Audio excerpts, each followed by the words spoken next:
Perfect timing. I was just going to do a piece on bite alarms, and we've got a run on the Delkim, as you can see here. Testing, testing, 1, 2, 3.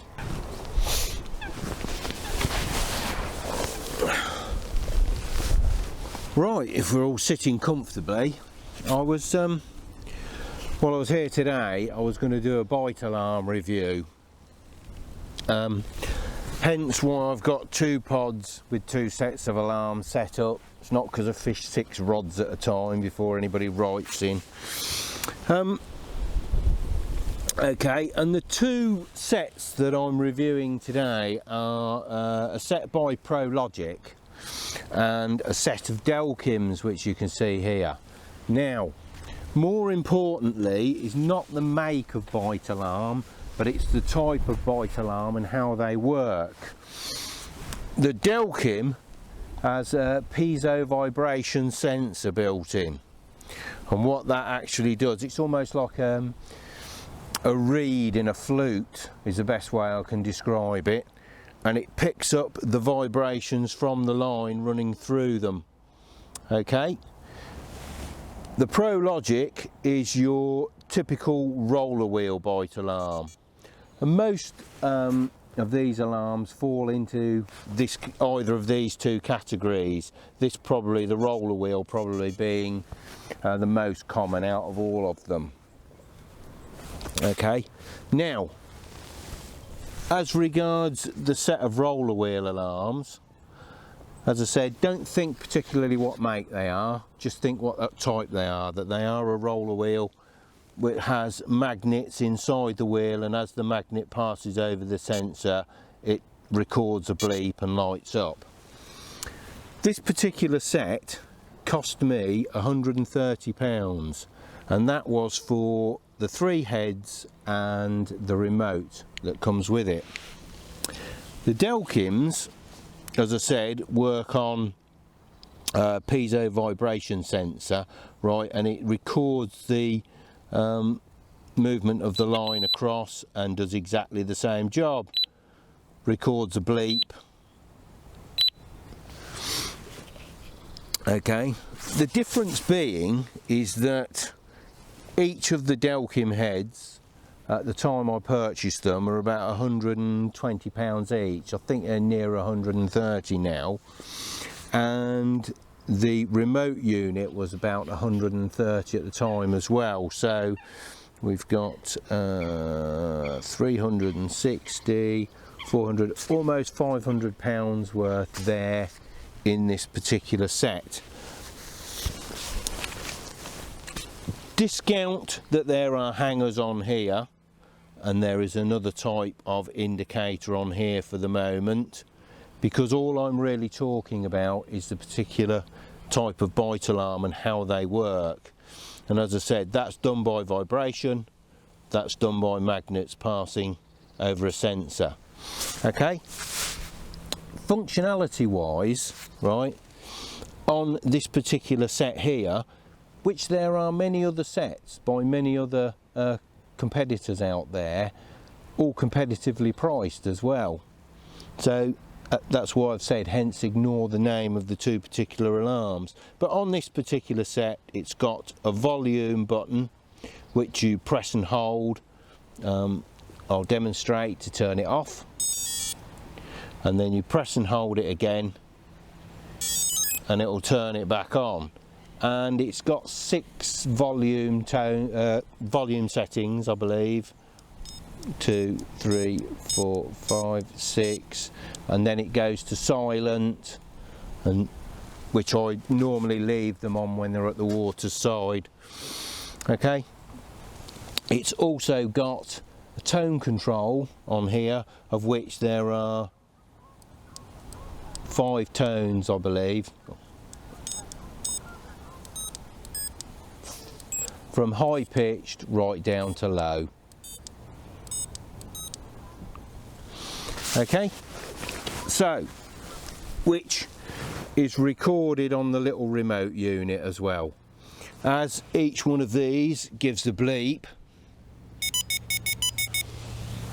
You can see on this particular type of unit the corresponding coloured LED lights up. And on this particular type, if the coloured LED lights up, that means the line's going forward. If the white LED below it lights up, that means it's dropping back. This particular light on here is just to illuminate your bivvy when the bite alarm's gone off. So ignore that for the moment, because most of these particular roller wheel types are all of a standard. The features are virtually the same. Some don't have any volume or tone on the head, and some have it all on the remote itself. This particular set has both. It has volume on the remote as well, and a memory function and an on-off function. Okay. On this particular set, the Delkims, okay, it's different. You've got tone is controlled by a roller wheel, okay, so that you can say there is 6 different settings on here. So you can have that very low, you can turn it right up to its highest setting, and gives that wonderful high-pitched squeal that Delkim owners love. And to be honest, it's hard to find a sexier tone on a bite alarm, I think, than that of the Delkim as regards that. It's also got sensitivity control on here, which you can adjust the sensitivity by turning this wheel, and you can have it down as low as 1, which will record quite a movement of line before that will go off, and you can turn it right up, and that movement of line will sound like a full-blooded run.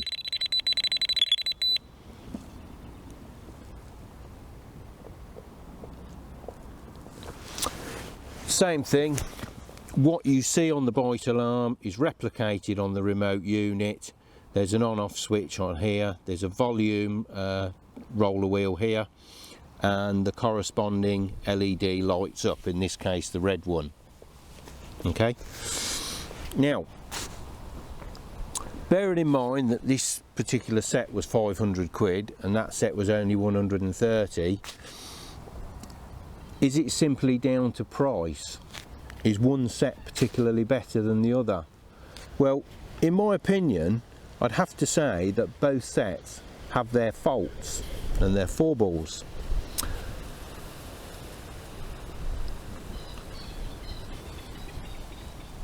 With the Delkims, what I tend to find is that they can be a little oversensitive, in my opinion, and quite often you get false bleeps with them.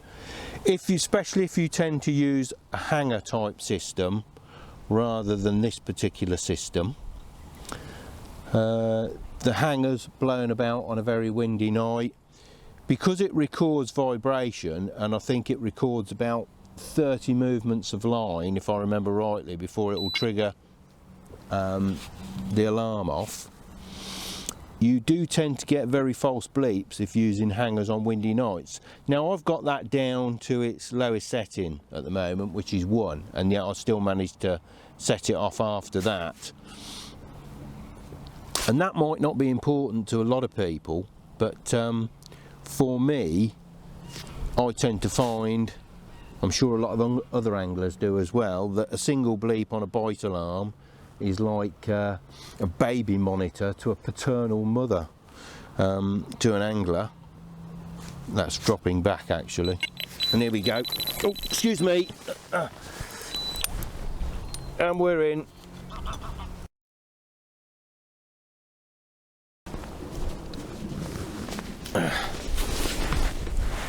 Where were we before we were so rudely interrupted? Not only interrupted, but that one got away as well, rather annoyingly. Anyway, as I was saying, and for me, I tend to find that the Delkims can be a little bit oversensitive. There's a plus and a minus setting on the bottom here, which will actually increase the sensitivity. I've never ever found a need to put it on the plus setting. I've always kept it on the minus. But as I've said, even with it turned right down to 1, if you get a windy evening, or a windy night should I say, after about 30 movements that will record a bleep. And as I said, to myself, or probably many other anglers, that bleep is enough to bring you from being asleep to virtually wide awake, whilst you wait to see or expect to see that bite alarm ripping off. So it can be quite annoying when you're trying to get a night's sleep. But advantages of this particular type system is that all of the settings are on the unit, so volume, sensitivity, and I said tone can all be adjusted instantly, and I find them to be a very good alarm. The other advantage with the Delkims as well, although you pay a premium, is that you can buy these duocarb arms and you can buy the hangers as well, which light up lovely, as you've seen, when what's replicated on the alarm is replicated on the head of the indicator. But if I remember rightly, I think the arms were about £15 each when I bought the arms. The indicators were £25, so we're into another 75, 105, £120. So it's about £620 when I bought this entire set. The advantage of having the arms obviously is it stabilises it, so as I was saying to you, on windy nights you don't get that bobbin swinging around or hanger swinging around, and therefore you don't get those false bleeps. But you're paying £120 if you've got 3 alarms to eliminate that. Disadvantage of this type alarm is that although you can adjust the volume and the tone, you can't adjust the sensitivity. The only way you can adjust the sensitivity is to change the roller. This model does come with 2, 3 and 4 magnet rollers, which you can buy separately anyway for most other makes on the market. I tend to leave the 3 magnet roller in most of the time, and I find that's about right for me. I think it's about 1.5 centimetres of line movement before I get a beep, or 1 centimetre of line movement before I get a beep. The 2 roller probably does about 1.5 centimetres, I think it is, something like that, and the 4 magnet roller will do 0.5 of a centimetre, half a centimetre before it gives you a bleep. Now, to change this, you've got to undo the screw that's in the side there. They do supply a screwdriver with this set, but any little electrician screwdriver will do it. You have to undo the screw there, pull the bar out, take the roller out, put the new one in, and then fiddle around. Oh, I think we've got another bite here coming up, which will be quite handy because it's going to be on the other set. Here we go, and we're in. Oh, it's good for demonstration purposes, if nothing else.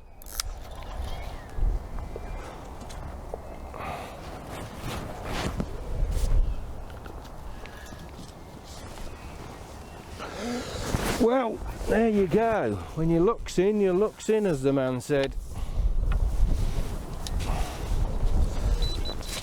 Oh, and I've got the other one going as well now.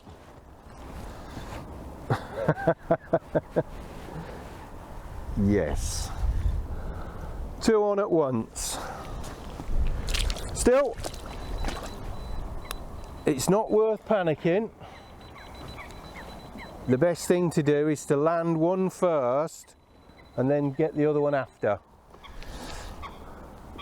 At least you're sure of one then. So, that one's still going, as you can hear. If I wasn't trying to do a review, I wouldn't be getting a bite, would I? Guarantee it. Right, let's skim this over the top of the other line. Come on. Oh, that's a nice dark coloured green, that particular one. Right, and we'll just get him in the net. That's on the sweet corn. Right, he'll be nice and safe there for the moment. Just let off a bit of slack line so I can put that down. And let's see if there's still one on that. Yeah, I think there may well be.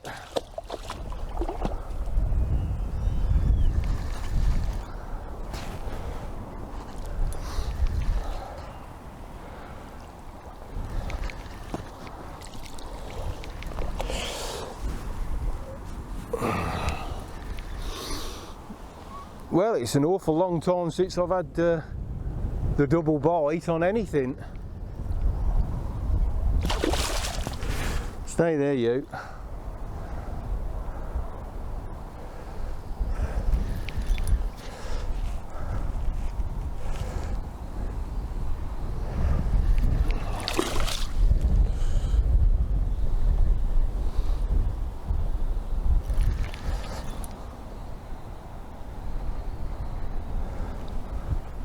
Yep, so another bream. It's all bream again.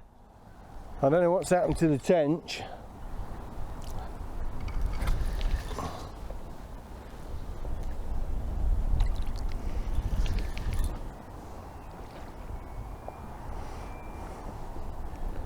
A few years back on this water, it was the bream I was mainly struggling to catch. It was the tench that I found easier to catch, but things change, I suppose.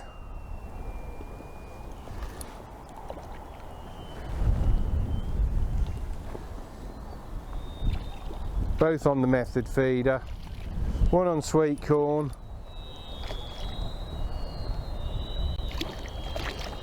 another one on the red maggot. Oh, hear that line singing in that wind. Oh, here we go. Come and join your brethren. This one's a male. And there we go. Right, that one's come out of the net on its own. So if I take that out and chuck that to one side one moment, I've only got one rod to deal with, but two fish. Ooh. We're just off again now on here. I'll just zoom into the bite alarm and the indicator so you can see that. As a matter of fact, it might be better if I just moved round position.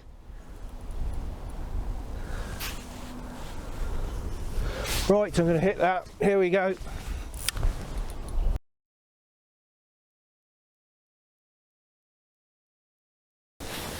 I believe I was saying that with this particular type, the only way to change the sensitivity is to undo the screw, remove the roller, replace the roller with one of the others, either a 2 or a 4 magnet, and replace the screw to change the sensitivity. It's a little bit of a faff, to be honest, doing that. I've got to be honest with you, I found it's fiddly to get that back through. On other particular makes that use the same principle, I don't know how difficult it is, in all honesty, because I've not tried that on other particular makes at all, but I should imagine it's probably about the same. How often have I actually needed to change that sensitivity?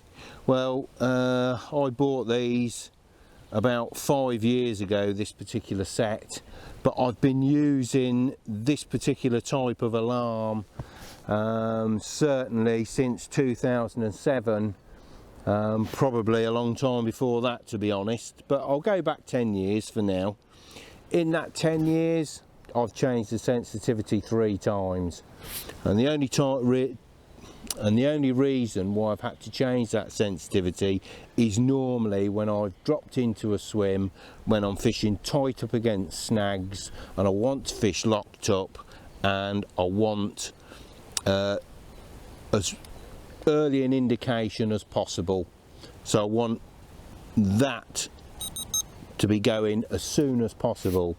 So I've changed it for the 4 magnet roller to increase the sensitivity and to give me, as I said, the best possible early warning.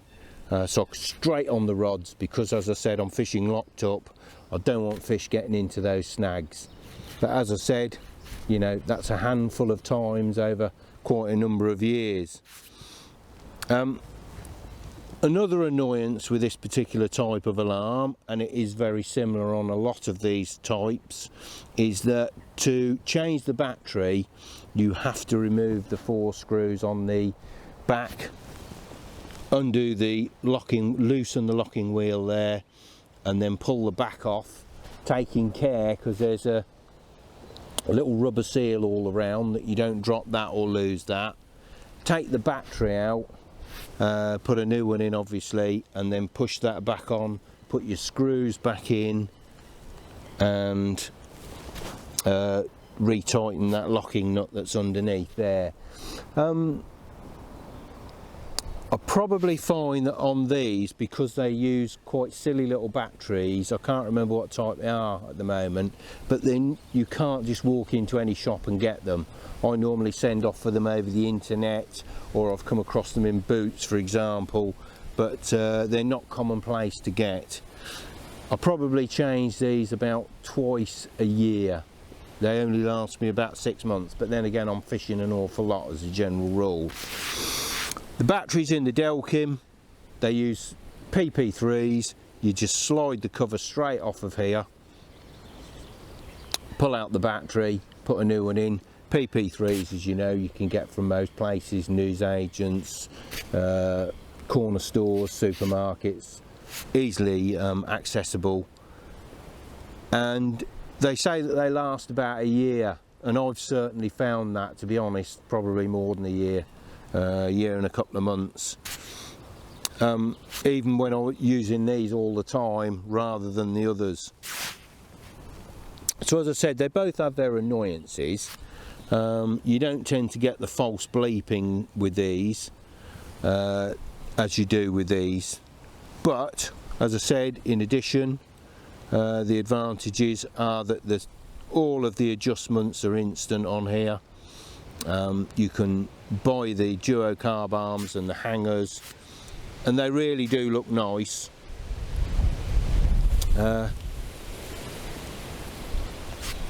But the advantages of these, they're a more compact head, less prone to perhaps damage than these wheels might be. And once again, it's down to what particular type of fishing you want to do. For me, I have bow sets, and there's a reason for that. I tend to take these an awful lot to places like the canal with me, or to the river with me if I'm barbel fishing, because they are very compact, very portable. I tend to use these more when I'm doing longer sessions, and I mainly do tend to keep these for carp fishing these days. I used to use them for all my fishing before, but I tend to restrict them for that. I don't like to use these when I'm fishing off of staging or boards, for the very same reason. Walking on the boards, or when you're rolling over in your bed chair at night, the vibrations are enough once again to cause false bleeps on these. That's going to go again in a minute, I'm pretty certain. I've just seen it starting to rise now. So, summing up, because there are devotees of both types of these, and the die-hard Delkim users will probably call me every name under the sun and say I'm talking rubbish, but I've used both types extensively over the years, and that's why I've ended up with both types. As I said, these aren't perfect, and neither are these, and it's what you want to use for your fishing. If you're the sort of person that fishes commercial waters, and you're just fishing in the day, and you tend to be sitting right next to your rods, you don't need a remote. All you need is a bite alarm head, and you can buy bite alarm heads from about £17 now, I think, that will give you at least a volume control on there, and that's all you really need. At some point during your angling years, you're probably going to want to go night fishing, or fish waters where you can't sit over your rods, and then you're going to need a system that takes a remote so that you can have some sound while you're, you know, away from your rods. I mean, I am today, I'm probably fishing the best part of 20 feet away from my rods, so I'm sheltered and out of the wind. But whilst we're just on the subject of that as well, both of these have got a range of about, I think it's 180, 200 yards they'll pick a signal up from. Obviously you don't wander off and leave your rods, it's not meant for that. We all make trips to the car if the car's not too far away to get something without reeling in, and really and truly that's what it should be restricted to, or if you pop down to the next swim to chat to your mate, providing he's not miles away down the bank, obviously.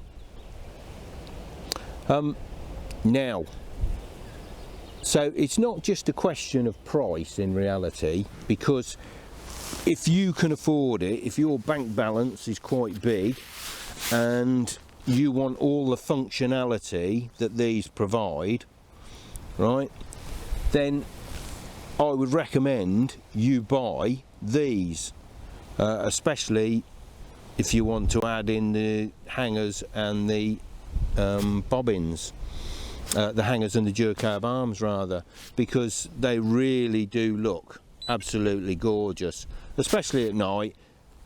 And you've got all of the varying night light facilities on there. You can have just one on, two on, you can have them on permanently, you can switch them off. That is going to go, told you. Here we go. Something interrupting us again. But if price is an issue for you and you can't afford these, I would recommend buying something like this, because although you don't quite get all the functionality you get on these, and they don't do, well, they do an illuminated hanger, but it's rubbish. I wouldn't bother buying it. I made that mistake once, or for Prological arms, and they're not durable, they're not hard wearing like these. I broke one out on the first trip out, to be honest, and never used them again since. You don't get all of the functionality, as I said, with these that you quite get with these, but in all honesty, for 90-95% of your fishing, you're never ever going to use that functionality that you get with these, to be honest. It's like having an expensive camera and using the camera on your phone. For about 90-95% of your shots, the camera on your phone is probably good enough. But if you want to add filters and so forth, and take landscape shots and sunsets and sunrises, you need a good camera. And that's probably the best analogy I can make as regards these. These will deal with any particular situation, whereas there are times, as I said, it would be nice just to incrementally increase the sensitivity without having to go through all that hassle. But having said that, if both manufacturers come back to me and they said, Andy, you can have a full price refund on the set of alarms that you bought, right, but you can only keep one set and you've got to give a set up, I'd probably give up the Delkims, to be honest,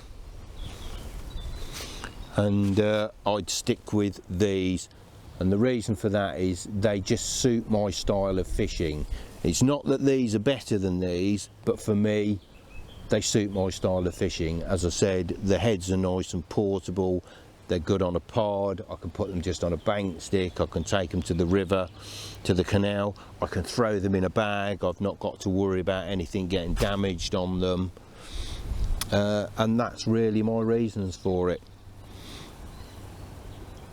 Anyway, I better shut up now.